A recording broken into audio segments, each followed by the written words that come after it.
And welcome to episode 58. Well, a belated episode 58 of the Drunken Boxing Podcast, coming to you from a cicada-filled, hot and sweaty Beijing. We're in the middle of the sticky season right now here, and it's extremely uncomfortable, and the cicadas are screaming. I think they're screaming because of the weather. Well, there's no scientific evidence to prove that, but that's what I think. Alright, this episode is a little bit later than usual.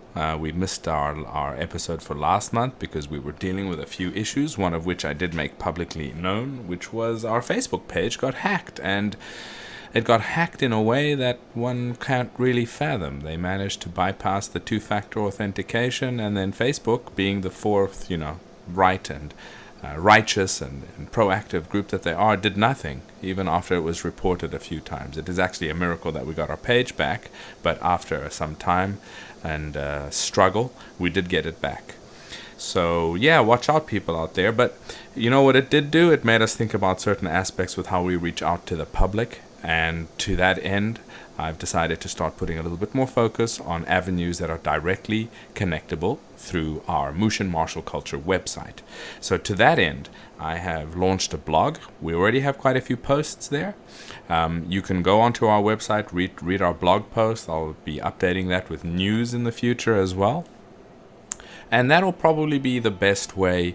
It'll feature a holding place for all of our communications, our news, etc., as well as our video updates, etc. We will still update all our usual social media avenues, but if you want to be sure that you get news up to date and without the risk of missing something due to hackers or any other thing that is completely out of our control, go on over to our website and sign up for our newsletter, because that's going to be another avenue that we'll be trying to send out.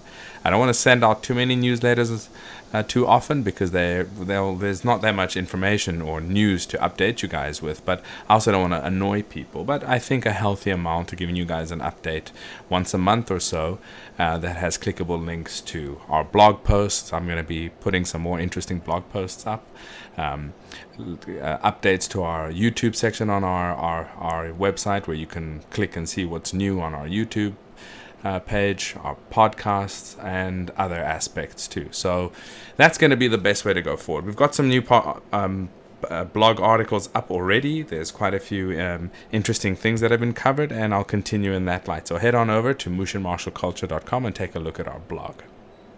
Alright, in other news, since our last podcast, we have released some videos on our YouTube channel, namely a 3-part Tongbei series on a documentary that was released in mainland China some years ago, which I have translated, dubbed, and added additional information to, on Bai Yuan Tong Bei, or White Ape Tongbeiquan, which is a popular style, particularly here in Beijing and the south side, particularly amongst the Hui, or the Muslim minority of Beijing. It's a style that has a very long history here, and has a lot of high-level practitioners, one of which is the focus of this 3-part series. His name is Zhang Yun. His father was one of the prominent practitioners of the art who managed to, through the difficulties of life and the political turmoil here, managed to save the art and hand it down, and it continues today through the efforts of his son, Zhang Yun.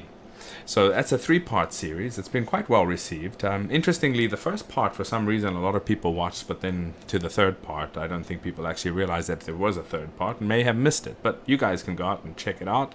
It's an interesting series. It's quite intimate, focusing on Zhang Yun and his life and his father and his endeavors, and gives you some info onto what is Bai Yuan Tong Bei, which is a very popular style. Tongbeiquan, arguably a very important northern Chinese martial arts style, along with the other important styles, very prominent.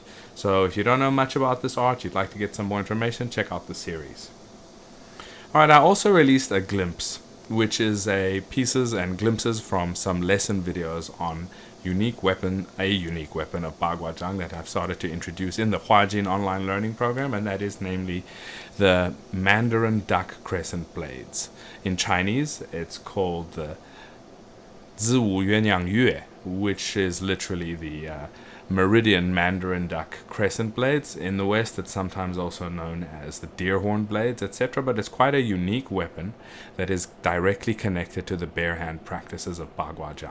So we've started covering this in the online learning program progressively. We're starting to introduce the basics, and then we'll go through its full practice.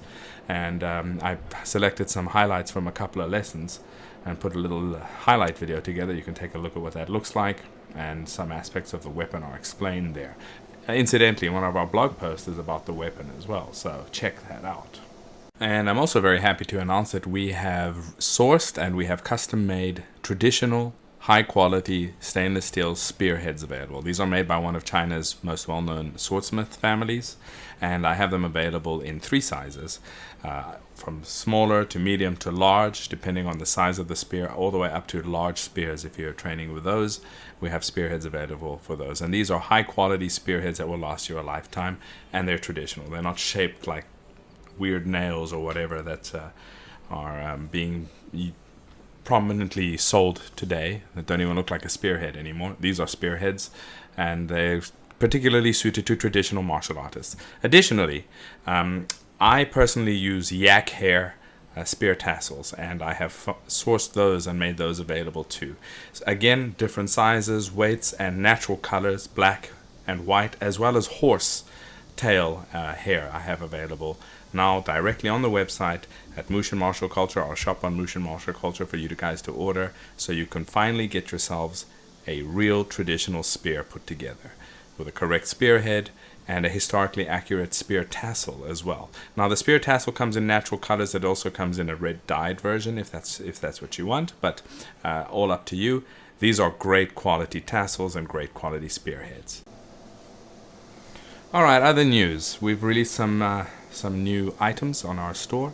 A couple of posters, namely Li Cunyi's, a poster of Li Cunyi, the Xingyi and Bagua master of the Republican era.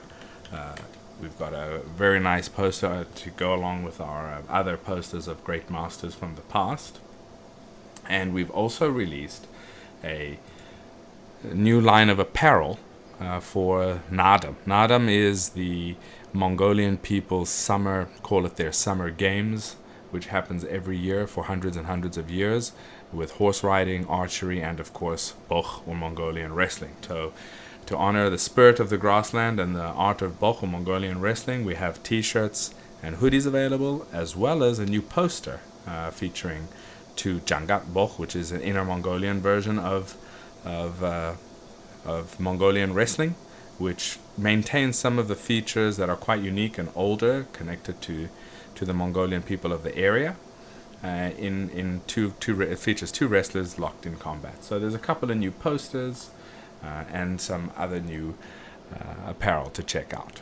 Alright, let's get into today's podcast. I am so happy to finally have had the chance to interview Strider Clark. Now, Strider is somebody that I have known of for a very long time. A lot of people in Chinese martial arts have known of him for a very long time, particularly because sometime, I'd say more than a decade ago, back, a video of him with one of his Kung Fu brothers in a hotel room in Beijing demonstrating some Tongbei. So here we're going full circle into the theme of some of the videos recently, which was Bai Yuan Tong Bei. He's demonstrating some Bai Yuan Tong Bei applications and showing how actually vicious they are. Now, he's not doing it in a malicious manner, but you can see the devastation of Bai Yuan Tong Bei when applied properly, and you can see the skill level of Strider Clark from those videos. And those videos weren't deliberately released by him, nor were they aiming to get wide circulation, but they did, simply because of the content. A lot of people had the name Strider Clark on their lips, but didn't really know much about him, because he is a rather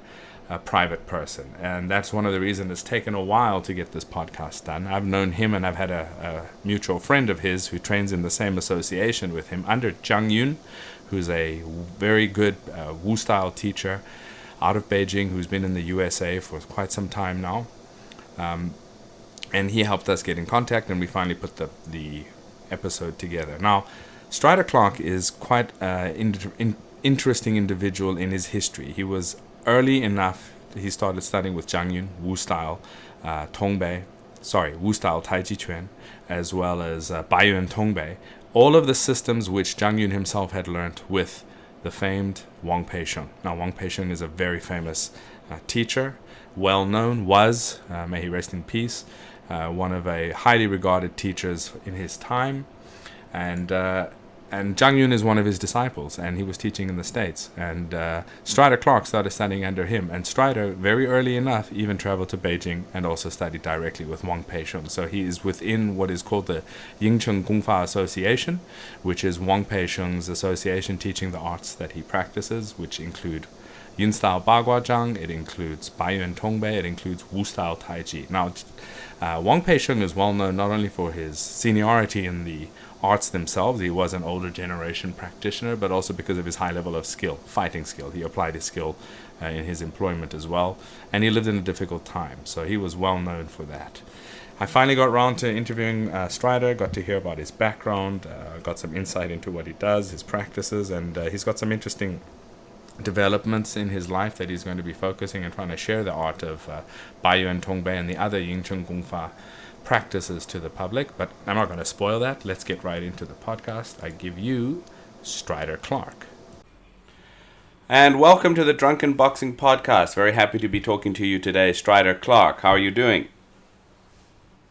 Thank you. Nice to be speaking with you. Yeah, I've been trying to set this up for a while. Been trying to you're a very busy person, so no worries about that. But I'm really happy that we finally got to do this. Yeah, I travel a lot, so I'm glad that we could finally sit down and chat. Yeah. So some people would be familiar with you from people that have been involved in Chinese martial arts for a bit of a longer time. You had a bit more of an active online presence, I'd say maybe 10, 15 years ago. I don't know if it was directly online interaction, but, you had some stuff published. Yeah, by accident, yeah. Was it by accident, really? It was. My Kung Fu brother had decided to go to Beijing to study martial arts and Chinese medicine. Mm. And some of my students were already over there going to the Language Institute. So we took him over there, and we were over there training, and we happened to be in the hotel room, and we were all together talking and everything. And one of my other Kung Fu brothers asked me to show him some Tongbei. He had never seen Tongbei before. Right. And he's a jiu-jitsu guy, so I was demonstrating some of the Tongbei on him. And quite some time after that, he just happened to post it on YouTube. Yeah, and that's the one. I didn't know. That's the one. Yeah, until I got hundreds of emails just out of the blue. I had no idea what they were referring to. I didn't know. I'm getting all these emails like challenging me, wanting to know me, like asking if I fight, do I teach, and I had no idea what was going on. Oh, really? I had to go online and look. They were actually challenging you? Yes, sending me emails wanting to fight. That's odd. Yeah. I would have thought you would have had a bunch of people saying they'd want to come learn Tongbei from you.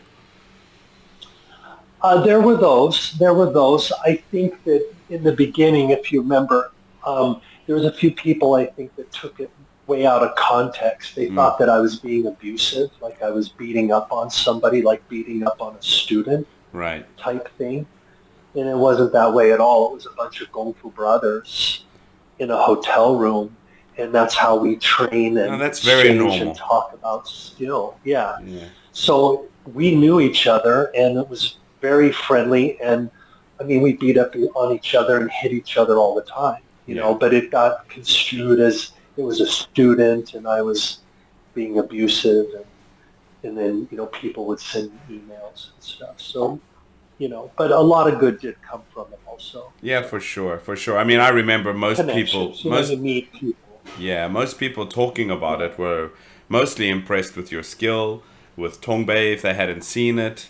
Most people that saw, I didn't hear so many people looking at it in a negative light, but I think it was a positive light for a couple of reasons. One, Tongbei at that time, definitely in the West, was relatively obscure, apart from a few people that had heard about it. Yeah. And two, Chinese martial arts in general had, what we had been exposed to were Southern styles. So here you're presenting a Northern style in quite an effective manner, showing that it's not like, okay, your Tai Chi in the park. It's something that people actually utilized in a combat sense, and it's combat oriented. So yeah, that's that. Maybe we can get into a bit of your background, seeing as most people probably don't know about it.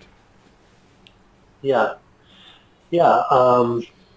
My martial arts background, I, loved martial arts from the time I was a little kid, and I always wanted my parents to put me in martial arts. And as soon as I was old enough, my dad had done a lot of boxing and kind of street fighting type stuff when he was younger, but he definitely boxed. And so when I was a kid, he taught me how to box just to be able to defend myself. So like from 4 years old, I was standing on one of those platforms with one of those bags on a spring stick, learning to hit the bag.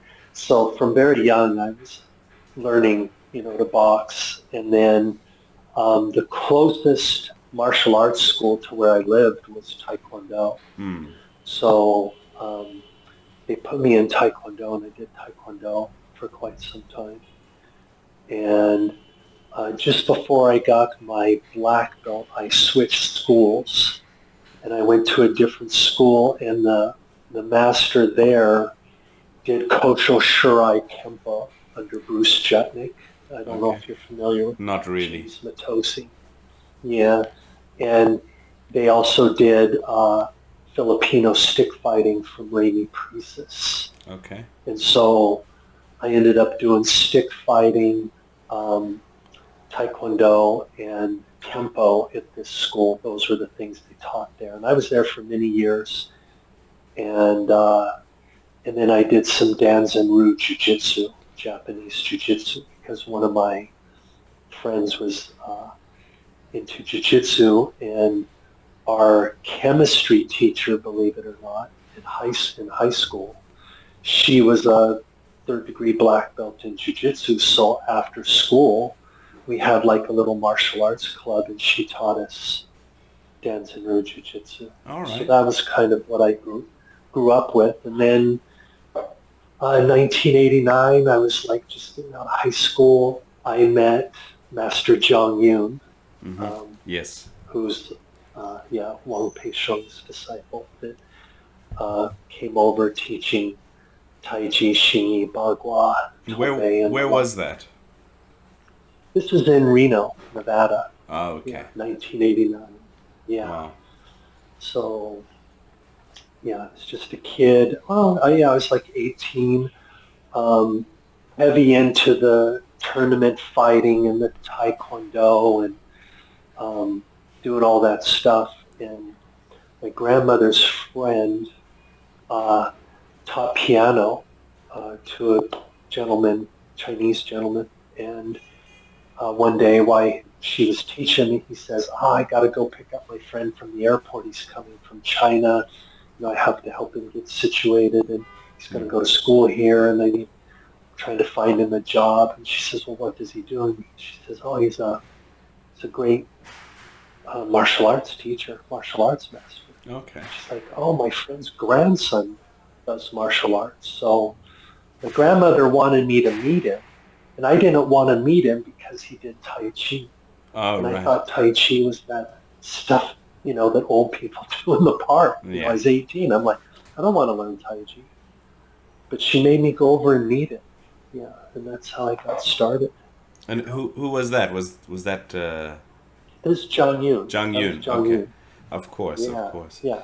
So Zhang Yun was originally he came to Reno? Yes. Okay. Yes, he originally came to Reno.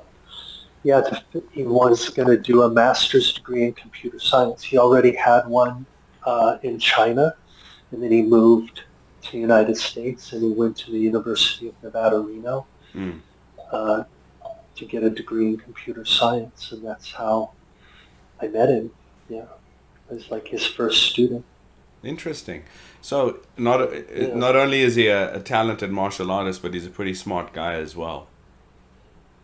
Yeah, and incredibly intelligent guy, and was a professor over there, and really brilliant guy, and it reflects in his books. Right. He's become quite a writer, and as his English got better, and he got a better command of the language, then the books started generating, and his teaching became even more clear and more developed in English, as he learned the language better and better. So today it's very different than when I learned. When I was 18, we had to have a translator. Yeah, I'm sure his English was almost non-existent. Non-existent, yeah. Yeah. Yeah. I have his So I Taiji learned Classics Tongbei book. first. I have his Taiji Classics book.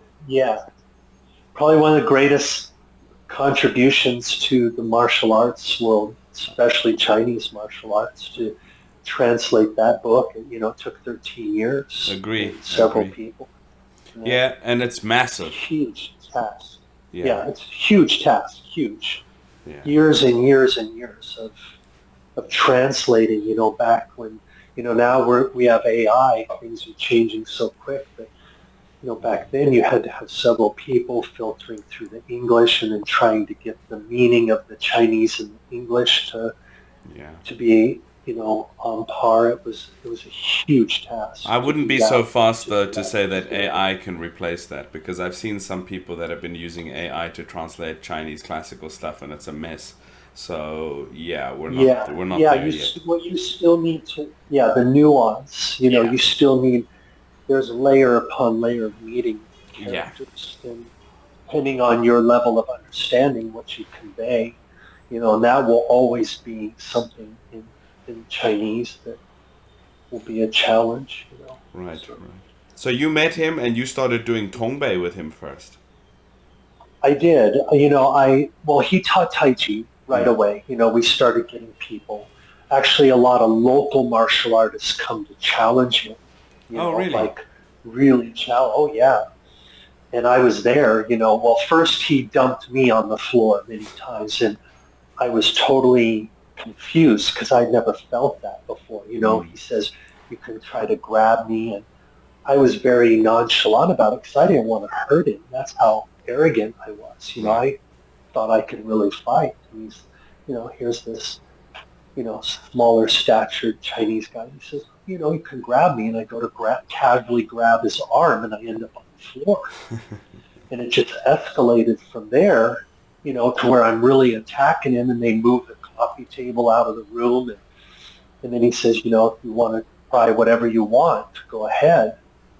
I tried a few kind of light, just kind of lobbing punches, and he'd move and knock me around, and it escalated from there. Got very physical. And then finally one shot, I went to hit him, and he kind of slipped, and he slapped me on the back and punched me on the chest at the same time. Everything inside just like shook. And I felt right there like what he was capable of, and like how, foolish I was being, like I could really get hurt. And then I was like, you got to teach me. I want to learn. You got to show me this. Yeah. So then after that, several other people came, and those all ended up being some of my first Kung Fu brothers. They were from other martial arts systems, all kinds. So we ended up with quite a group. But he was always very steadfast on making Tai Chi the core source of the training. And yes, and if you had time to practice other things, so be it. But he always very cleverly said, Tai Chi is your major, and you can take others as your minor according to your time. And if you don't manage your time, you're not going to get far anywhere, because you won't have time to practice much of anything. So it's up to you to figure out what you can manage to study.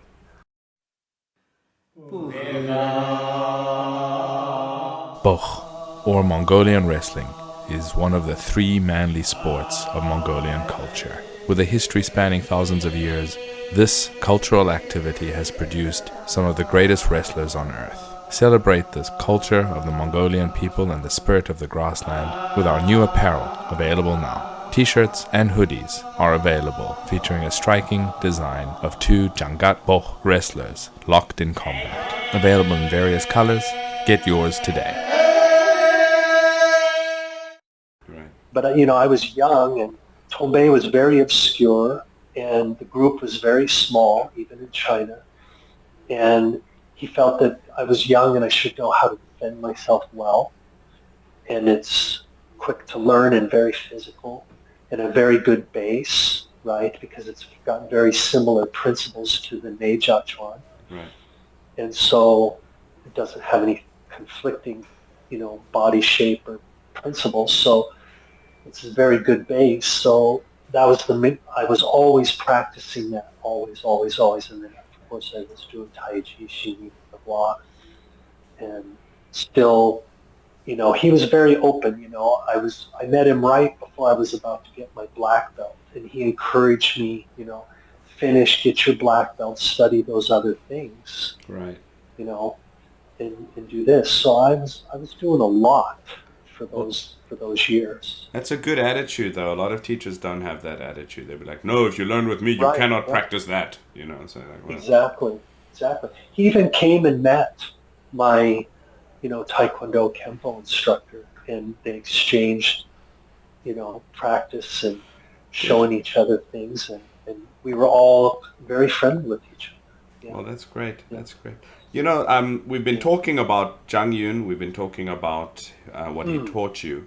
But maybe, for the listeners who don't know who Zhang Yun is, they don't know his background, maybe you can give a little bit of an overview. Yeah, so Zhang Yun was a disciple of Wang Peisheng. And for those who may be not familiar with Wang Peisheng, Wang Peisheng is a huge name in Chinese martial arts, especially in Beijing. Considered, legendary for his, application and real fighting skill. And he learned from some of the greatest masters of that era. And the ones that he didn't learn directly from, he was friends with or fought very famous people. And he has a huge, that's a whole other subject. But Zhang Yun was basically one of his grand disciple. He learned from him directly, but his master was Lo Shuhuan, and Lo Shuhuan was a disciple of Wang Peisheng. That probably had to do with age, though, right? To study. Yes. Lo Shuhuan took Zhang Yun and his brothers to study with Master Wang directly when Master Wang come back into the city, right? From the countryside. Yes, as they call it. From his holiday in the countryside, a red holiday in the countryside. Yes. Yeah. So they were training with Lo Shuhuan, and everybody had always heard of Wang Peisheng. But remember, it was like a good 15, 20 years that he was outside the city. So when he started coming back, they got to start to meet him. And then when he was back permanently, Lo Shuhuan took them to meet him and study with him, which is, a very kind gesture, because that's not normally done for, a master to take students to his master, right? So they were able to study with him directly for a very long time, until his passing. Yeah. And then I was also fortunate. I got to go there and train him directly as well. Yeah, that's a very lucky thing. I mean, he's been dead quite a while now. And as you said, he's still well known even today. But back then, he was really, well known. Even my teacher knew him, of course, being in Beijing. So yeah, I mean, his reputation, his history, his background, his prowess was all quite well known.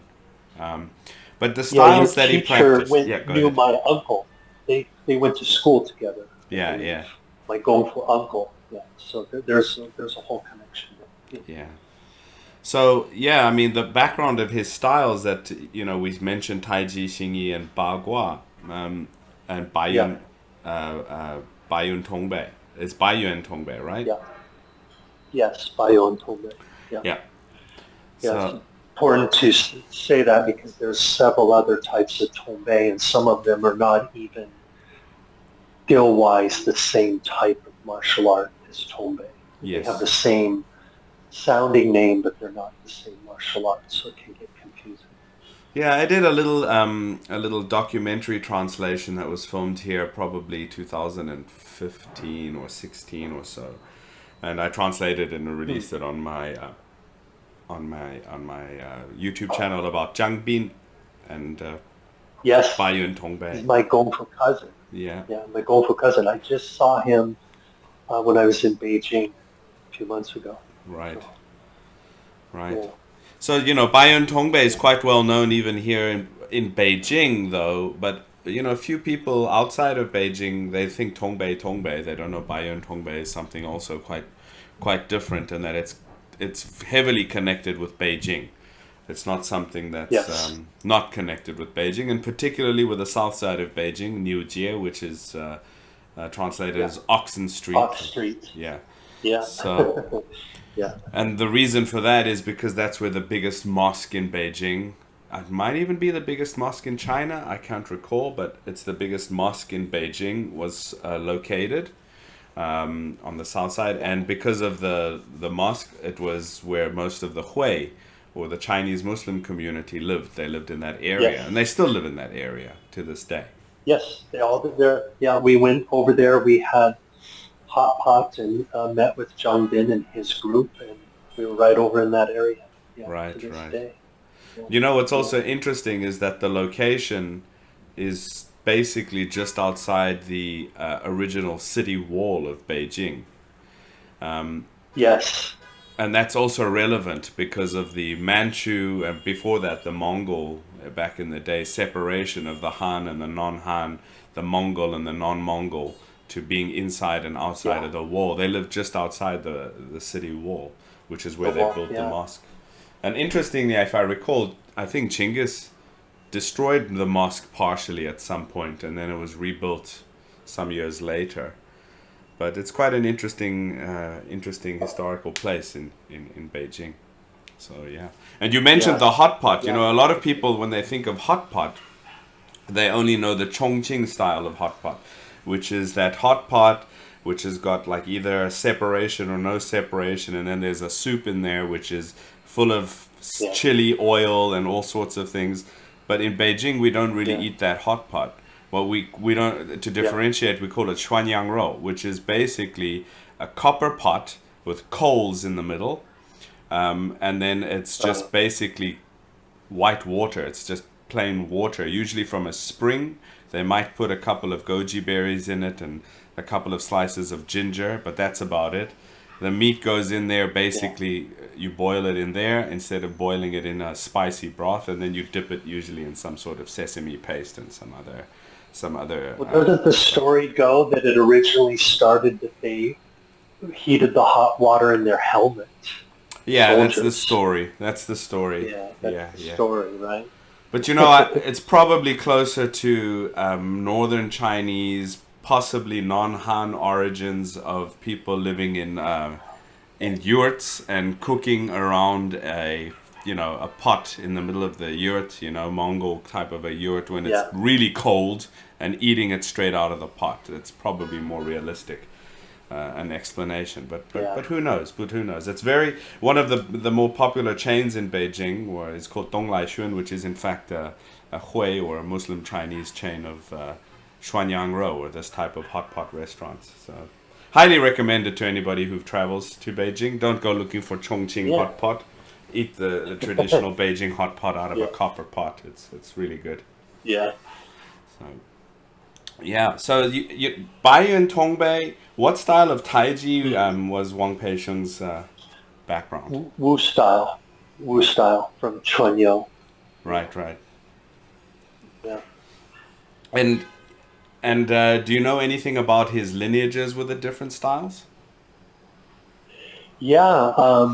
I mean, he studied so many different styles. You know, he studied Bagua with Magui, Yeah. right? Um, Xingyi, you know, he did both San Qi and Hubei style. He did Hubei style with Han Wuxia Right. and Shanxi style with Zhao Renting. Um, and, you know, many style. Baji, he knew Mm. well. He yeah, he knew many styles through, you know, not only through teachers directly, but just through exchange. You know, you fight with somebody and, you know, Tai Chi is well known for, you know, they just throw the person down. It's not like somebody, unless it's you know, a real serious fight with like, you know, a grudge or something. You know, a lot of times the person just gets thrown down and they're impressed with the skill and then they want to learn and you become friends and then you Right. start hanging out and exchanging skills and ideas. A lot of time it was like that, you know. Mm. And then a lot of the teachers, you know, in Beijing, that was kind of like the golden era. They all knew each other, Yeah. and everybody was coming to Beijing, you know, to do security work or, you know, do something where they can make money from it. Yep.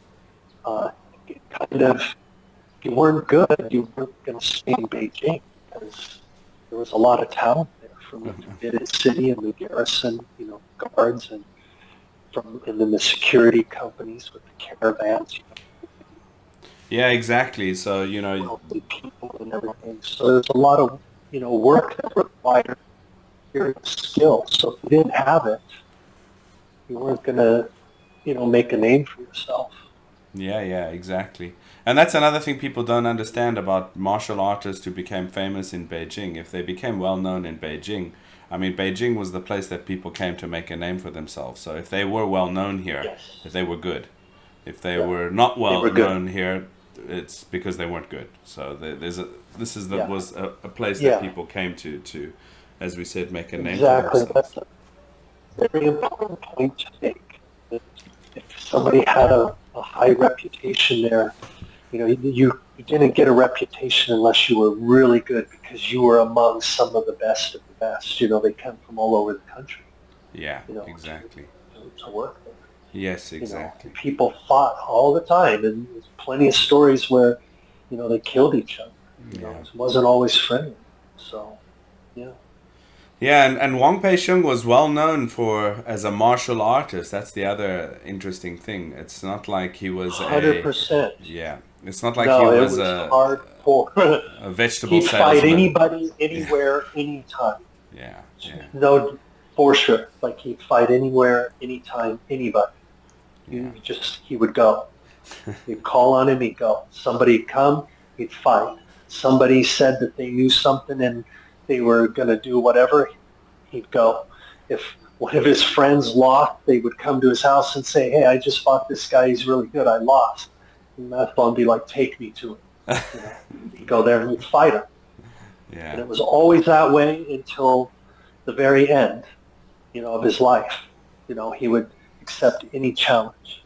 You yeah. know, so Yeah, so we have, in terms of the Western world, from Zhang Yun, we have some of his writing. yes. But there's a book that came out some years prior to that. I want to say it's one of the Mm-hmm. earlier books that came out. I think it's from Wang. I'm pretty sure. Yeah, it is. Is it the combat methods of Xingyi, Bagua, and Taiji? Is that the name of the book? Oh, it's from Lu Shenli. That's This right, Lu is Shenli. this is Zhang Yun's Gong Fu brother. He's a Okay, little older. His older brother. Yeah, right. I stayed with him when I was in China. He I, lives I in lived Beijing, I right? lived with him. Yes, yes. If I remember, he Yeah, he lives was in the head of Huilongguan security. area. He lives in Huilongguan, Yeah, he around. was. At that time he was at the Beijing Information and Technology Institute. Okay, He's head of security for the university there. right. And when I went over, you know, at that time it wasn't easy to go to China, and I stayed at the music university's dormitories across the street. They got me a room there, and I stayed in the dorms there, but I was there under him. And then I would go to Master Wang's home on on Sunday. Master Wang would come a few times a week to the university to teach me, and then I was always training with Lu Shengli. Right. So that book is a lot of like Lu Shengli's fighting experience. Right. Yeah. From the arts, he did more Bagua and Xingyi and Tongbei. He also learned directly from Li Shushen, the Bai Yuan Tong Bei. So right. Yeah. So you mentioned also his Wang Peisheng was basically a student of Ma Gui. But what's interesting is nowadays you see a lot of Ma Gui being mentioned. This is Ma Gui style. But you can hear from even Wang Peisheng, he doesn't call it Ma Gui Bagua. He calls it Yin style. Yes, because it is Yin style. Because that's what it is. It's Yin style. Yeah. It was developed by Yin Fu. Exactly. Yeah.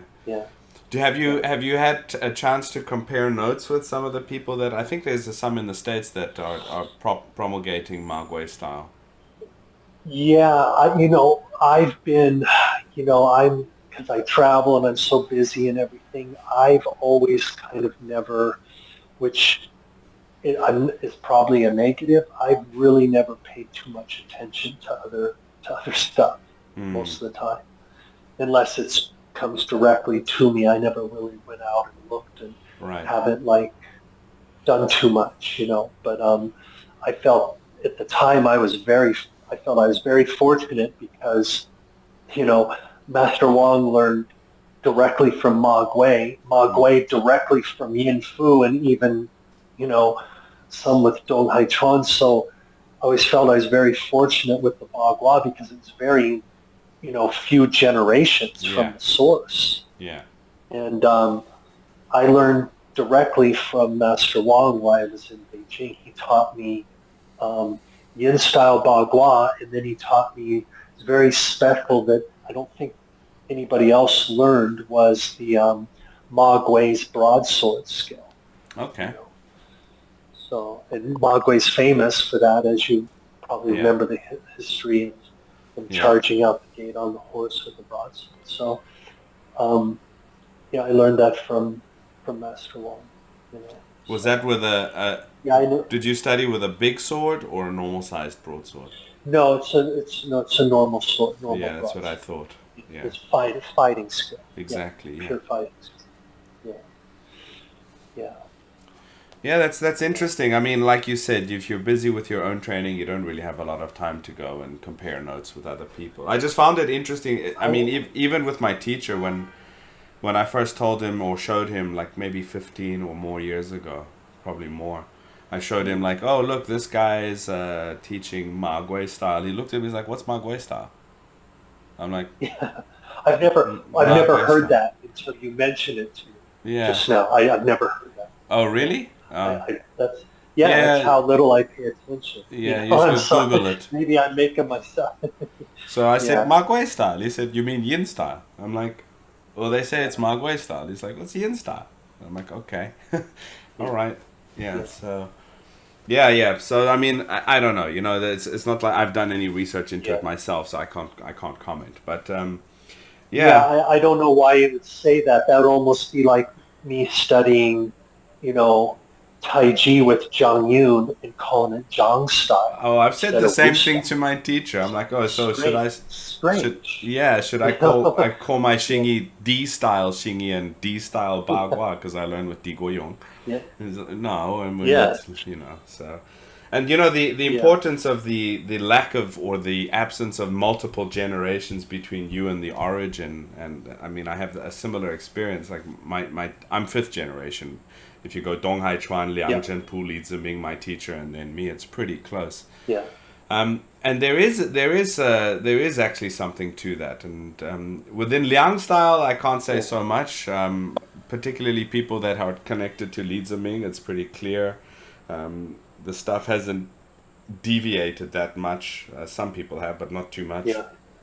But the further down the generation lines you go, I've seen it with other styles. Even within one style, you see a lot of difference, like a lot of difference. And it's okay to have personal expression that's different, but certain things shouldn't change. Well, yeah, I mean, I think one thing that we have to say about Bagua, say compared to Taiji, is that Taiji there's a tremendous amount of detail written down, like about theory and about how Taiji should be, right? It's slow, smooth, even. It's got like a lot of stuff that has been written and passed down that you can't deviate too much. Bagua is even less as far as like classical information. So somebody can do whatever they want and call it Bagua, and that's what you're seeing. They're not really adhering to anything, and the claims are, they're making claims that are, out there. So you see all kinds of movement, and then they add, there for a while, I think it was a contest to see who had more forms. They were making up forms, all kinds of different forms. So there's a lot out there now in Bagua, and Xingyi's not far behind. Yeah, well, it's getting worse. Taiji's the same. It's getting, worse. I'm thinking back, 25 years ago, but now it's getting worse. Yeah. Well, coming to the point of Taiji and Wu style, can you give a little bit of, from your experience, the overview of what it is, Wu style, what its main ideas are, maybe even differences with other styles? I think one of the things that a big feature for Wu style is that because Wang Peisheng was such a highly skilled fighter, and Wang Mojai was known for his sensitivity. People coming to fight him and wanting to hurt him. Like they're there to seriously fight, and the way that people would describe is it was like watching somebody, play with a child. He would, not hurt them. He would just toss them, let them literally fall into emptiness and show them, the difference in skill. He never really hit back hard, hurt people. Yeah. And then Master Wang, fought, Wang Peisheng fought all the time. And so when he, this lineage has retained the real martial application and the detail. Master Wang always taught with points.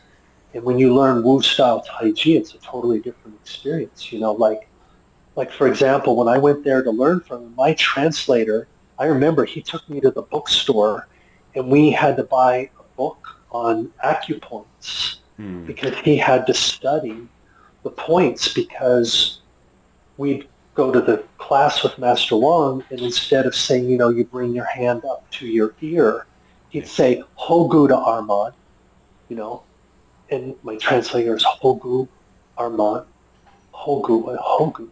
Master Wang, would be saying Hogu, and he'd point, say Jiaji to Yongchuan, or relax Huan Qiao, all these points in the body. So it was extremely precise. He'd take one posture, and through the points in the meridians, he would tell you like where to put your mind and like where to unite the points to get a result. Yeah. It was like, like a level of detail that you don't see. And another very important feature of Wu style is the 100-0, the substantial, insubstantial step. We do 100-0. Which makes that very clear when you're practicing. You get something from that. So it is interesting, the weight distribution in Wu style, for sure. I mean, you can see it quite heavily when it's front weighted. It's really front weighted. Yes. There's no middle. It's 100% on the front leg. And if you wrestle a little bit, style used to be that way. Yeah. Yang style used to be that way. 100-0. That's used to do 100. That rocking step that you see in simplified Taiji, where they go from a bow stance in the front to switch to step with the other leg. They'll roll back, roll the foot out. So there's a major shifting of the weight from the front all the way to the back, then roll the front foot out, then put the weight back on it, then step through with the other leg. Yeah. And I was talking to some older Yang style people, and they were saying that's completely wrong in terms of Yang style. They would never shift that weight like that. It would be more of a grinding where the weight stays more on the foot as you grind to step through. And that was quite interesting to me because it also makes sense from a wrestling point of view. If you wrestle, then you understand this quite significantly. Well, if you look at, say, Bagua, Xingyi, Taiji, Wu Style Taiji, Tong Bei, the hips are facing forward. Yeah. You know, when you move, the hips are directly forward, facing your opponent or facing. When you train, you know, Han Shun Ba Bei, your back is rounded, curved, the hips are both facing forward. Yeah. So this principle unites all. Are you interested in learning authentic traditional Chinese martial arts of Xingyiquan and Bagua? Well, if that's the case, the Huajin Online Learning Program is for you. The Huajin Online Learning Program is the premier distance learning program where you can learn authentic arts of Hebei Xingyiquan and Liang style Bagua in a comprehensive and in-depth manner from wherever you are. Featuring over 120 in-depth lessons covering aspects of individual training, technique refinement, forms, application, partner work, conditioning, internal skill building and qigong, and much more. The Huajin Online Learning Program has been running successfully for over 3 years and is highly praised by participants within the program. So start your journey into learning authentic classical Chinese martial arts today by visiting mushinmartialculture.com to find out more or to sign up directly at patreon.com/mushinmartialculture. That is the Huajin Online Learning Program. Enroll today. You know, and then you start to see in other styles, you know, the weight distribution is different and the foot is out and the hip is rolled out a little bit like that. Like a front stance, like from karate or, you know, Shaolin, that type of thing. So, So, you know, I'm not going to, you know, say, you know, wrong, right, or whatever. I'm just saying, you know, that, you know, at least for us, these things unify the Neja. Those are Neja Chuan principles.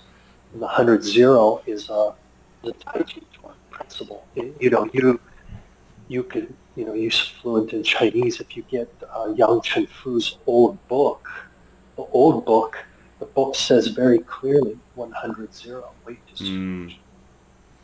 On the front, yeah. So this is very important. It's very important for training. Well, you know, it's interesting how that correlates to Xingyi stepping is that when the front foot lands, when our hand, so shou jiao qi dao, which means the hand and the foot arrive together, but 100% of your mass arrives on that front foot as your hand is arriving. And yeah, it's less static, more mobile, so we step and strike, but it's 100% at that moment of impact. Then you do a gunbu and you catch yourself, but you're supposed to be stepping through again from there. So caterpillar step. Yeah, it does continue to follow that. Just it applies it in a way that's applied to the style specifically. When you do your stepping in Wu style, do you guys have a requirement for the angle of the rear foot? Straight. Yeah, so it's dead straight, isn't it? Perfectly straight, dead straight. Like the 2 feet would be like a number 11. Yeah. Like a straight. Yes. Perpendicular. It's not perpendicular, parallel to one another. Yeah. Yes.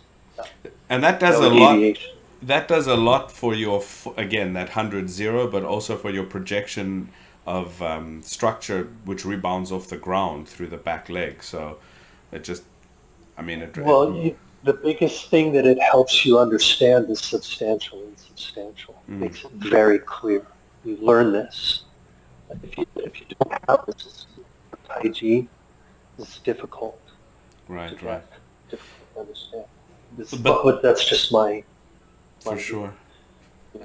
But that would also put quite a bit more of a stress or requirement on ankle flexibility and Basic Gong Fu, calf flexibility. 100%. Yeah. Yes, So your basic Gong Fu has to be good, and your leg strength, to do the whole form requires, a tremendous amount of leg strength. When right, we'd be corrected, you'd be standing there, you'd be shaking like a leaf and sweating everywhere. right, right. It's torture, just to be corrected one or two postures when you've got all your weight on one leg, you know. Yeah. It's very demanding, And how but has the Gong Fu that you get from, go ahead, sorry, I interrupted you there because there yeah, was a bit so of a no, pause. the Gong Fu you get from that can't be understated, the level of Gong Fu.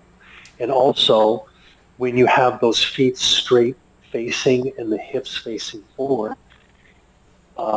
when you do Dalu, and then later when you fight, it teaches you to be able to move very quickly back and forth with Mm-hmm. your feet underneath you and being stable but very agile at the same time. This is Right. also another important factor Yes. to learn. Liveliness. Yes. My teacher would always have he has these three word principles or three principle sayings that when he's teaching us he would use them to help us remember stuff. Of course, he teaches you the big aspect first, and then the three principles saying helps you remember the big points, right? So, whenever he was talking about bufa or footwork, he would say three words: Uh-huh. 稳定, 灵活, 快.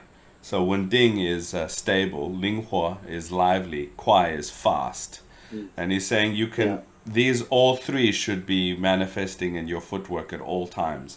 If the one is excessive, it means that the other one is now being lessened. For example, if you're Yeah. very stable, you're very wide and very stable, your liveliness is going to be affected. You're not going to be able to be so mobile so quickly, right? So Exactly. if you're Exactly. too Yep. if you're too lively, which means a much much much smaller stance to the point that it affects your stability, you're not going to be stable. So we always have to Yeah. adhere to these three principles: 稳定, 灵活, 快, stable, lively, Yeah. and fast. And if your footwork adheres to this, you're doing it correct. So it's all in line with the same thing. It's Well, hence, yeah, yeah, hence the common practice of doing Bagua and Shinyi together right. was exactly to capture this idea. Well, it's In Tai insane. Chi, Yeah. in the Wu style in the beginning, you know, the foot is very, that 100-0, that foot is deeply rooted into the ground. You feel very stable. The Mm. leg will burn, and then it gets very strong and you feel very stable, rooted to the ground. And Mm. then after a long time of practice, then suddenly the Yong Chuan point starts to feel very light, like floating upwards. Mm. And your foot feels very light, but very stable at the same time. And this feeling, a very good analogy from my uncle, Jazaren, is he said that it's like stepping on a sheet of ice. You want to be stable, but at the same time, there's a liveliness in the foot because Yeah. you might slip and fall if you put too much weight down. So after a while, you get this lively feeling in the foot. But you only get that after training really hard, making it stable for a very long time through Right. form practice. And then Right. finally, one day, the foot will feel light and stable at the same time. Like, is it stable like a mountain, flowing like a river? Right? Yeah. Something like that. Well, you also mentioned the Yongquan point. So for the listeners that don't know, that's an acupoint just close to the center, but slightly Kidney one. forward on Yeah. yeah, it's on the sole Yeah. of the foot, and it's quite important within all Chinese martial arts. You'll hear it referred to quite often. So yeah, Yeah. and what you mentioned also about Wang Peisheng using acupoints is how they actually used to teach back in the day. So my teacher's teacher would teach the same way. He'd be like telling you to lift your fist up to the Taiyang Xue, which is your temple, or make sure Yeah. the eye of the fist is facing the Taiyang Xue. So you knew exactly where everything Yeah. is or where it should be. But that, Yeah. of course, requires you to have a basic understanding of that or the Chinese traditional anatomical points and how they they separated and classified the body. So if you didn't know that, it's going to be hard. So yeah. Yeah. It was the best education I got those first few months in Beijing, with that acupuncture book. Yeah, was great. Yeah. What was it like for your family when you wanted to go deeply into this? I mean, what did they think of this? So, okay, so just think I'm just turned 21. It's 1993. So think back to China 1993. It was just opening up. There was hardly any foreigners there. So we were trying to figure how I could go. You can't just go there. Nope. So what they did is the university where Lu Shengli worked, the university invited Master Wang to come teach there, and they opened a division at the university called the Physical Science Research Center. Okay. And they made Wang Peisheng president. And so they started teaching, and they built a letterhead and an organization and a logo and everything. And they printed out all of these letters and sent them to me, inviting me to go there. So I took these letters, and I had to do all these requirements for China. I had to have a letter from the university I was going to. I had to have like a letter of recommendation from the department head. I forget. There was a whole bunch of things that I had to, get. So I had told my parents I wanted to go to China. My parents were like, "Are you nuts? What are you talking about?" Like you know what I mean? People now don't understand, because everything's so open. But to say you were going to go to China is just impossible. You're like, "Are you crazy? You can't go to China." Well, I just started doing all this paperwork. I had to drive from Reno to San Francisco to get I had to first get a passport. Then I went down to San Francisco and took all my paperwork, went to the consulate, and I got a visa. I got approved to go. So I come home, I've got a passport, and I've got a Chinese visa stamped in my passport.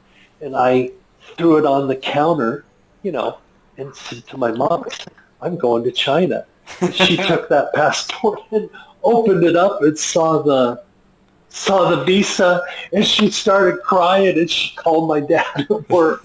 He goes, "You won't believe what he's done." And then there was a big thing about me going. Of course they didn't want me to go, but I went. Yeah, it was an adventure. Yeah, that's good. I mean, it's good that you did that. Wang Peisheng, it was like entering another area. He lived over there in Stone Tiger Alley, over there in Hohai. Yeah. And back then, it was like, people sitting out like on the little porch with the canary in the cage, smoking the long pipes, and it was like another world, and I was like just 21. I go down this alley, to his home. It was surreal. It was surreal. Yeah. And you had no Chinese language skills then either. None. Well, I mean, I had studied with Zhang Yun for a while, and he had taught me a few things, but none. The most Chinese thing that I could do was use a pair of chopsticks. Okay. Well, that'll come in handy. Yeah. That'll come in handy. And I could say hello and thank you and stuff like that at first, So, yeah. And at that time, were you still mostly? I mean, you were doing everything that Zhang Yun was teaching you, but were you still mostly focused on Tongbei? Well, I went over there. I was staying with Lu Shengli, so Lu Shengli was teaching me Xingyi and Bagua. And then Gu Yun was there. We called him the Tongbei brother, because when Lo Shuhuan had to go outside of the city. Lo Shuhuan, remember, was Wang Peisheng's disciple and Zhang Yun's teacher. So I don't know if people can follow, but so Lo Shuhuan taught, my teacher Zhang Yun. Well, when he knew that he had to go outside the city, he asked his good friend Li Shushen, the Tongbei master, if he could take over his students' training while he was gone. Right. So Zhang Yun, Lu Shengli, Zhao Ziren, Gu Yun, there was like 5 of them. They studied Tongbei with Li Shushen while Lo Shuhuan was out of the city. Right. Okay. When Lo Shuhuan came back, everybody went back to doing Taiji and, the Bagua Xingyi, like back with Lo Shuhuan. Gu Yun wanted to keep doing the Tongbei, and he continued with the Tongbei. And he didn't come back to doing the Yin Cheng Gong Fa, doing Master Wang stuff for many years. Mm-hmm. He come back. But he went out and he found like Li Shushen's, brother, and he studied with some other masters. So he really, really hardcore did the Tongbei and met everybody, trained and did everything very hard. So we called him like the Tongbei brother. Right. He knew everything Tongbei. So I continued my Tongbei training with him, and up until, he retired a few years ago and turned it over to me one day when I was in Beijing. He just says, I'm retiring, I'm not going to do any more, and it's up to you. I'm leaving it to you. It's in your hands,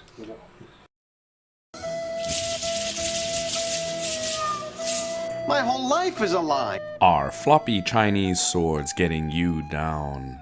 Do you practice traditional Chinese martial arts but have difficulty locating and sourcing firm, solid steel training swords? Well, look no further. Available now on the Mushin Martial Culture online store are high-quality, custom-made, hard steel traditional training swords. Made from the highest quality materials, these swords have both the feel and weight distribution of traditional, authentic Chinese martial arts swords, featuring high-quality scabbards, as well as the option to include a historically accurate handle wrap. This sword is built to last. Head on over to the Mushin Martial Culture online store to order yours today.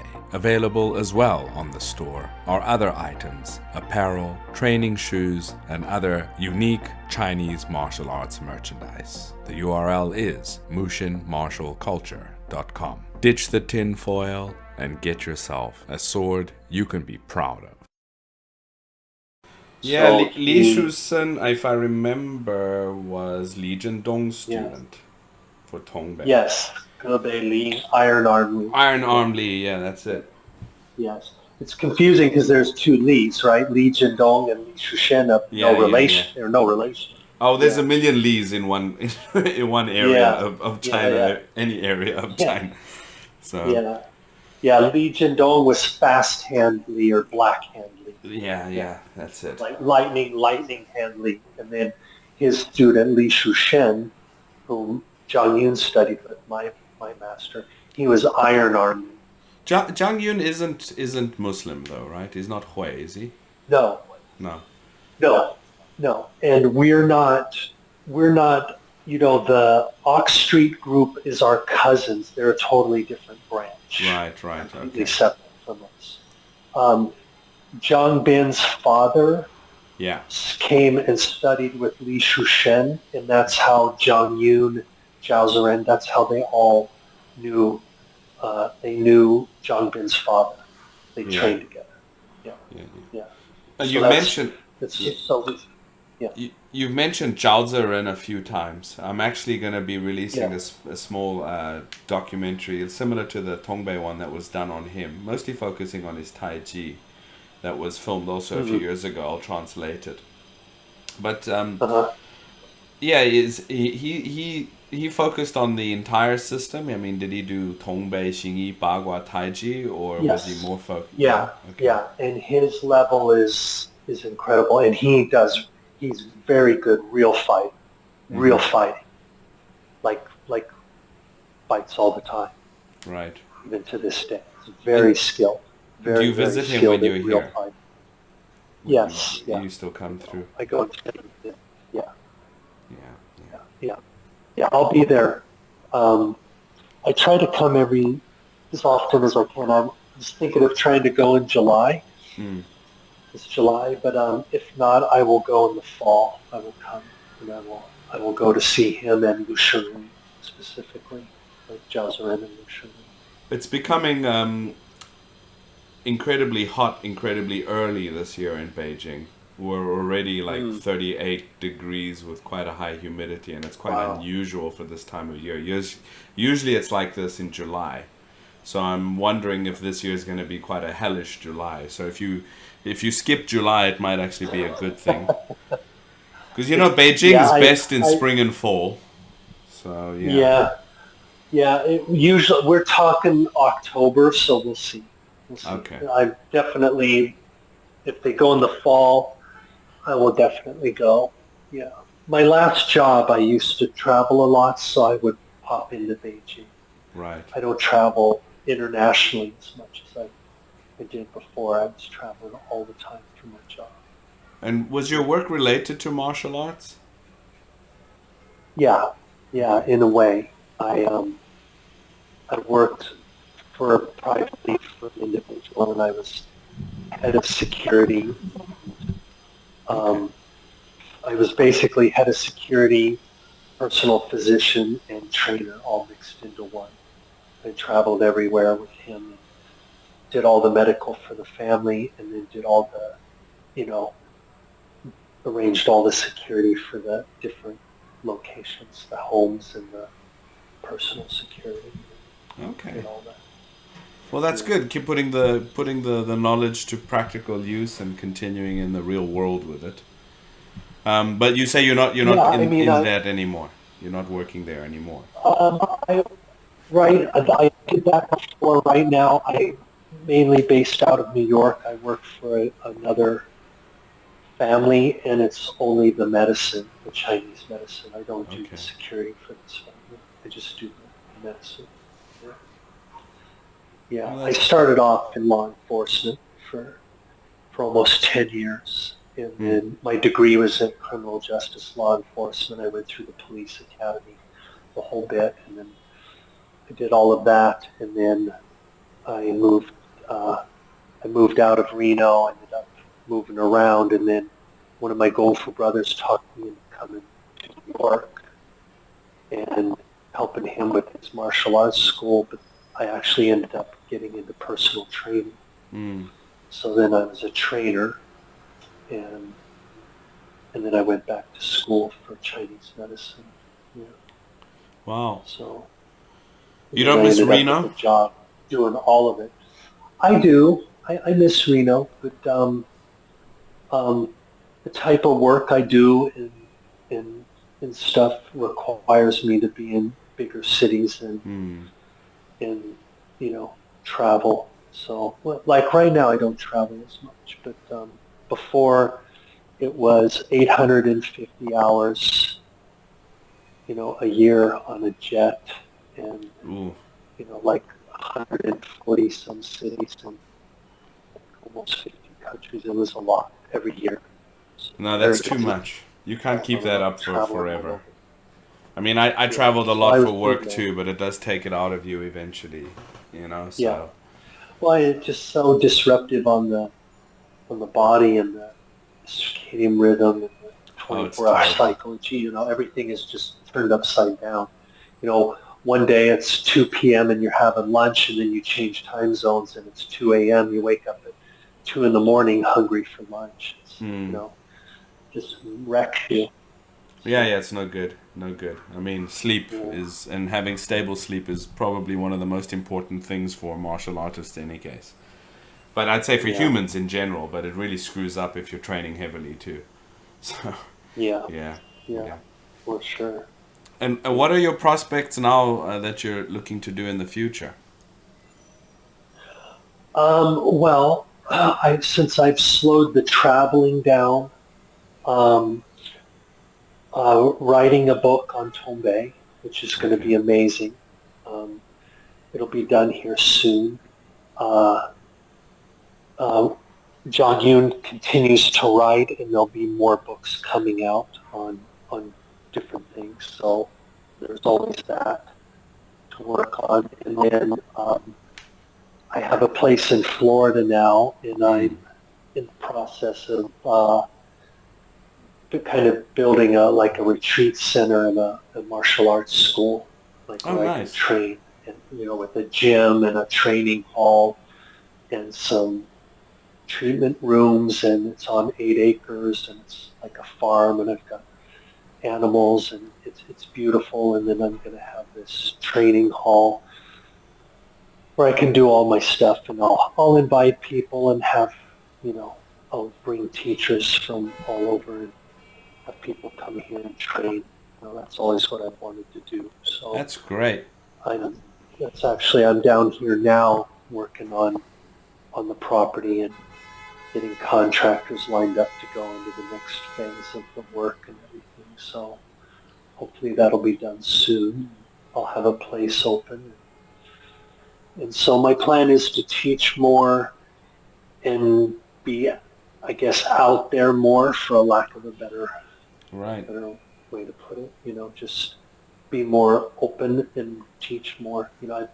I've just not been out there, and also, like we mentioned earlier, I never really just paid attention to what's going on out there. I used to be really heavily involved with the MMA, and certainly involved with MMA and jiu-jitsu and everything, and then just kind of got so busy with everything else, I just kind of fell off and just stuck to myself doing my own training. So that's what I'm looking to do in the future, is teach more and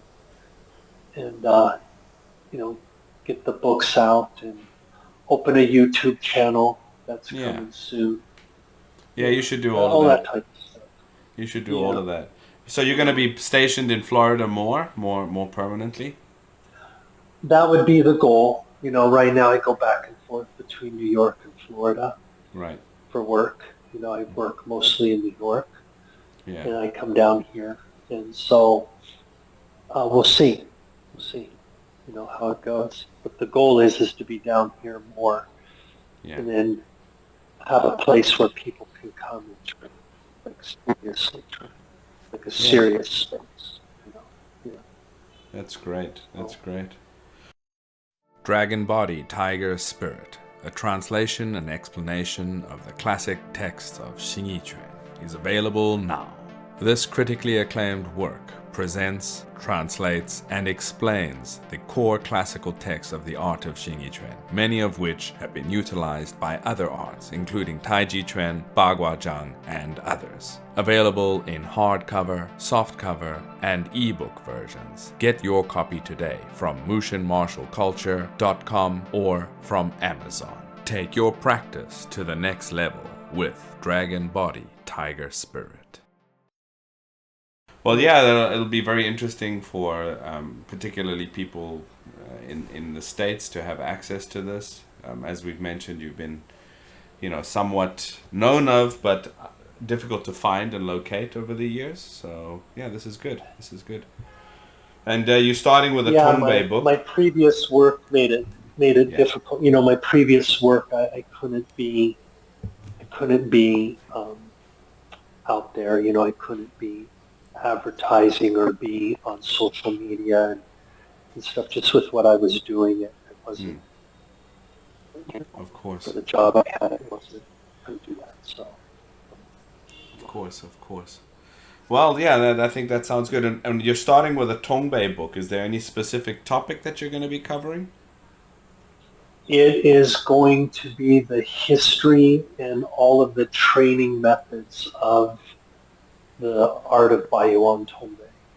Okay. And it's going to be a fantastic book. It'll go through all the history, lineage, forms, training methods, all the skills, all of the, Qigong that's involved. A lot of people don't realize how vast the system is. The Shui Gong Fa, the sleeping Qigong, the, seasonal, postures of the Qigong, all the iron palm, all of the pressure points, by time of day, like the Jian Shu, the striking of the point, all that stuff, all the details of the iron palm training, all the fighting, the how to train for real fighting, from the drills and the skills up to Parker training and everything like that. So it's a complete book, and I'll even have some weapons in there as well. It's a big book. Yeah, it sounds like it's going to be a big book. Several years. Yeah. Yeah, yeah. It's big, and been working on it for a couple of years now. So it'll be done here soon, and then it'll really, I think, help put Tongbei on the map. I always debated whether we should put Tongbei out there or not, and I kind of chose not to do too much with promoting it. Kind of staying in the same tradition as the old masters. Everybody kept it so private, and right. If you do that too much, you end up losing it. And that's what's going to happen now. There's just like a handful of people left to do this particular branch. The sure stuff. Right. Tongbei, yeah. So there's an interesting gotta tool that Bai Yuan Tong Bei uses, which is a striking post with a dog pelt. Yes. Yeah. So I assume that's going to be something you're not really going to be able to implement over in the States, but I think it's quite interesting and important for people to know why it was used. So. Yeah. So the dog pelt, it's the oil from the dog's skin. Yeah. That oil has a very, in Chinese medicine, it has a very healing property. Makes the hand hard and heals the tissue and makes the tissue very strong. I know that that's probably hard for some people. They're probably appalled. But, as you know, back in ancient times, people used, everything in nature for their healing, whether it was, insects or flowers or twigs or animal parts. That's what they had to treat. And of course, as the world has become, a busy place and things become endangered, life changes, those things don't make sense to people as much anymore, and they seem obsolete and also not practical if, the species are endangered or you're tapping into nature too much, but back then, in conjunction with the right combination of herbs, striking the dog skin, we say dog, but it can be basically any kind of canine skin. It does have a property of enhancing the iron palm, and it really does. But yeah, it's funny of the conversations we had about when we were writing the book, putting that in there, how people would feel about it. But we felt that, we're in a real, not rush, but we're in a real set mode of preserving, the culture and the heritage of this art and not leaving anything out, like making it true to form and accurate the way that it was brought down, because we don't want it to be lost. So I mean, you're not going to be able to get dog pelts everywhere, but everyone can know what it was for and the basis upon it. And, we're not nobody's suggesting go steal your neighbor's poodle. No, of course not. And a lot of people will be listening to this would be like, oh my God, but there's coyote pelts and stuff like that are right. Humanely harvested, if you want to call it that. But again, even that might be too much for many people, and I understand. Again, this was something that we're talking. Tongbei has over 1,000 years of history. At least a solid 500 with a very tangible lineage that you can trace back. And Right. so this was part of it, just part of the way things were done, and part of the medicine, right? So Yeah. they Yeah. didn't think it was strange. But yeah, dog skin and Tongbei for sure. Yeah, it's interesting. It's Yeah. interesting. So, I mean, even from a cultural study point of view, it's something I think people would find interesting. So Yeah, yeah, I mean, yeah. the book sounds good. We have Yeah. we have photos of it in the book, and we talk about it in the book. We explain it and we explain why, and we show how it's used. So Right. it's all there. Yeah. Yeah. I mean, I've done a couple of like a couple of years ago during COVID. I started a Martial Parks of Beijing series where I just went to different parks and filmed some of the martial arts practices there. And there was a Tongbei group that I filmed a little bit at Tiantan, the Temple of Heaven, and I showed their dog pelt post that they had tied to a tree that they were striking. So yeah, it's it's something I think if people paid attention, they'll see it there. I didn't talk too much about it, but I just showed there it is. And even in this Zhang Bin little documentary, he's striking one. You can see it in a couple of the scenes. Yep. Yep. Absolutely. Well, I have to say we do use them as well. I use them. So Yeah.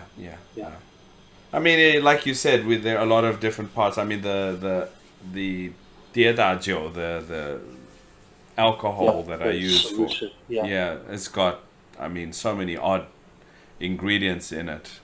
When I take the recipe down to the the Chinese pharmacy and he puts it together for me, I mean, it's a lot of weird things, but that's just the old recipe, So things like seahorses. I know all too well. Seahorses, vipers, snakes sometimes. Yeah, there's vipers in there. Yeah. There's Chong, which are wingless cockroaches. There's all sorts of weird things in there. So yeah. But it seems to work when you put it all together. So yeah. Oh, 100%.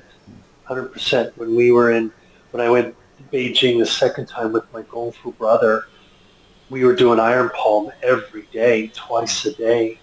Yeah. And we were breaking stuff, and they'd taken an armoire out of the dorms, like this big wood armoire, and they had put it in the hallway. And everybody going up and down the stairs, people would jump kick it or punch it or, throw stuff at it. It just stayed there. And we started hitting it, and we were putting holes in it and smashing breaking pieces off of it. We destroyed it. Practicing our iron palm, but we were just astounded at how fast the iron palm developed and what we were capable of. Right. So it really can develop the skill to quite a degree. Well, it's funny you mentioned that it's because all over WeChat now. It's just WeChat is full of people breaking bricks and bending metal and it's become super popular. Well, there's a lot of fake. There's a lot of fake ones out there too. So you would not be able to tell the difference at this point for so many of you. Yeah. If you enjoy the Drunken Boxing podcast as well as all the other Mushin martial culture endeavors, please do support us if you can at patreon.com. We have 2 support tiers there that you can pledge to help us continue to do the work that we do and continue to bring you the podcast as well as all our other works. If you would like to make a once-off tip or donation to our endeavors, please visit the link listed in the show notes or scan the QR code here. Thank you to everyone who supports us. You can see some of them, they even remove frames, so it looks like the guy's moving from here to there in the split second. Meanwhile, they've removed X amount of frames in between all of that, so it just looks like that. And if you see that, you're like... I wanted to know what the thing is now with speeding up the footage, why they think that I don't know. It's so desirable. Silly. It's such a negative. To me, it's such a negative thing. It's you know, so film strange. an application, and then they speed it up, and it's like, I don't know, they think that that's cool or something, and to me, it just kind of makes you lose credibility, you Well, know, when you're speeding you're only things. fooling yourself and maybe some silly people out there that don't know any better. But Yeah, most people can see it's what's become going on. very popular. It's very Yeah. popular now. Well, that's the It's all problem over. here. When one person does something, even if it's ridiculous, it seems that other people think they have to follow. So, Yeah, but speaking yeah. of like the things that you want to smash, every time in my neighborhood, if there's any construction going on and they've got a pile of bricks outside, I'm like, "Hi guys, can I have a few?" And they're Yeah. like, "Yeah, you can take two or three." And then I bring them home and I like think, put them in the corner, and get a nice collection and use them for training. I use bricks for traditional training, but as well as for testing your palms and whatever. But we yeah, did the so same. Even one time we went to Beijing, we took a group of students and we were using a stone block to do some of the Chinese wrestling stuff with. exactly, yeah. And one of the guys just fell in love with it, and he paid to ship it back and paid a fortune to ship this block back to Oh the man, United States. Everybody's like, surely you could have just "You're poured some nuts." cement and made one. No, he wanted it because it was all golden yellow around the edge from everybody holding it after Ah, dipping their hands in the iron pole. So it was just like a souvenir. You know, everybody was right. training with it. He's like, I can't leave that here. And we're like, what are you talking about? He's like, I have to take it with me. It's like, Uh, you know, well, that I can understand that. so I can understand that. If you had the yeah, money to do it, then why not? So yeah. why not? Yeah. I would have loved to have seen, customs opening this heavy box and then trying to figure out what kind of tactical or nefarious, you know, thing was behind this block in a box going to the United States. Yeah, exactly. Like what You are know, they actually there's doing? It got to be cannot just be a something going on stone. here. Yeah. Yeah, yeah. Run it through the X-ray again. Exactly. Get the sniffer dogs. Let's see what's going on Yeah, there. And then the yeah, sniffer dog smells the dog pelt oil and runs away. Like there's something wrong with this stone. right. Yeah. Yeah. Anyway. Well, Well, I mean, it's I brought yeah, one back. I brought one back from China. I was worried. I a brought dog pelt. a bag, with the pelt. It Yeah. fit it. I brought the pelt back. Yeah. I No. was No like problem. kind of worried about they were going to be like, what is that? You can't do that. I managed to get it back. Yeah. Yeah. Can you imagine if they stopped you and asked you, "Is like, is this tiger? Oh yeah, What leopard?" And yeah. you're like, Well, "No, that would have no, been the first. Yeah, it's it's a Fido. dog. It's Fido." Yeah. Unfortunately. Oh, right. Yeah. I don't think there's any law against it, so I don't think it's contraband. No, So no, yeah, yeah, no. It's just culturally inappropriate, I guess. yeah, and it's That's also a it. bit weird. They probably think it's a bit Yeah. weird. Yeah, for sure. Weird. That's Yeah, a given. Yeah. yeah. Anyway, Yeah. well, it's been great talking to you.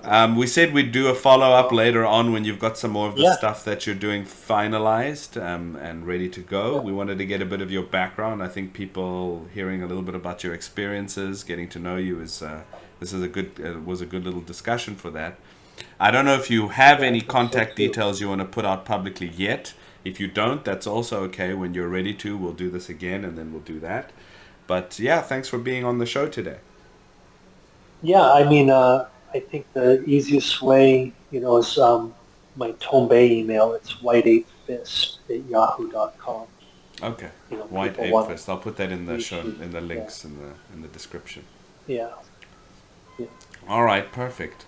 And then looking forward to your new endeavors. Good luck with what you're doing down in Florida. Well, When you thank you. say Thank you very you're going to much. have animals down there, as I don't know Florida so well, I immediately think you're going to have gators all over the place. I don't know. Well, funny you should say. I have 4 emus. I have 20 chickens, so I have fresh eggs coming in all the time. I Okay. have turkeys. I have 2 Great Pyrenees dogs. I've got turtles.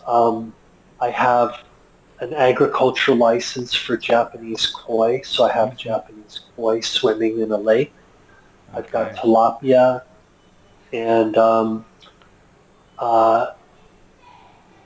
was told that there is an alligator in one of the ponds, so I've been having to go out at night and look for him. So I haven't found him yet, but he's not there on my, my choice. Yeah, of course. Slipped in somehow, so I'll be out in the wee hours of the night with the spotlight looking for this alligator. Don't let him get close to the. Yeah, don't let him get close to the other animals. He's gonna make a lunch of them. So yeah. Yeah. Well, we'll find him. Have you ever eaten speaking of alligator, have you ever eaten one? I have. I've tried it. Yes. Yeah. I've eaten crocodile. I haven't eaten alligator. But I actually enjoyed it. I enjoyed it. Did you? I think it was more just the psychology of it more than the taste for me. Okay. I actually had it. There's an oddly named restaurant in South Africa called the Carnivore, and you can eat a whole lot of game there. So they'll have whatever is. I was in South Africa for a while.